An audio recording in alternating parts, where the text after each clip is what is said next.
கர்த்தருடைய நாமம் பரிசுத்தப்படுவதாக.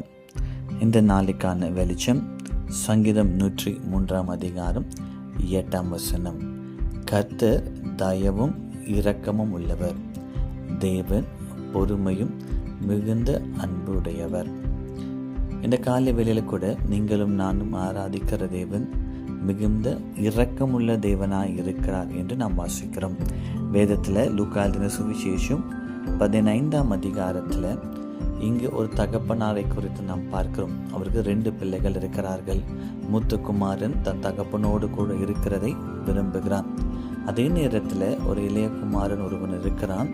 அவன் தன்னுடைய தகப்பனுடைய ஆஸ்தி எல்லாவற்றையும் வாங்கி கொண்டு தன்னுடைய பாகத்தை எடுத்துக்கொண்டு தன் நண்பர்களோடு செலவிட போகிறான். அந்நாட்களிலே தகப்பன் இறந்த பிறகுதான் அந்த பாக பிரிவினை நடைபெறும். ஆனால் இந்த இடத்துல இளையகுமாரன் தகப்பனுடைய அன்பு வேண்டாம் என்று சொல்லிவிட்டு தனக்கான ஆஸ்தி எல்லாவற்றையும் எடுத்துக்கொண்டு அவன் சென்று விடுகிறான்.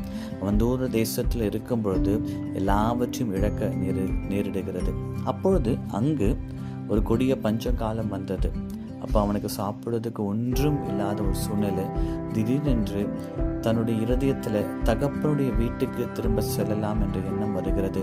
ஆனால் அவனுக்கு ஒரு பயம், திரும்ப போனால் தகப்பன் ஏற்றுக்கொள்வாரா இல்லையா.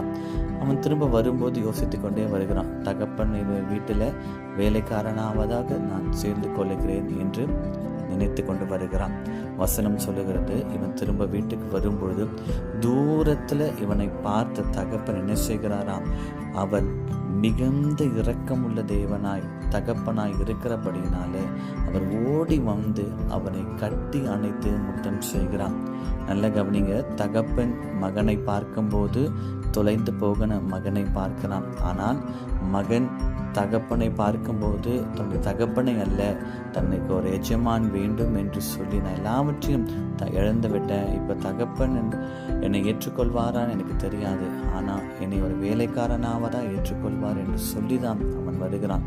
ஆனால் தகப்பனோ நாம் வாசித்த வேத பகுதியை போல அவர் மிகுந்த இரக்கம் உள்ளவராய் இருக்கிறபடி நல்ல தகப்பன் என்ன செய்கிறாராம், அவனை சேர்த்து கொண்டு அவன் இழந்தவற்றை எல்லாம் திரும்ப கொடுக்கிறான்.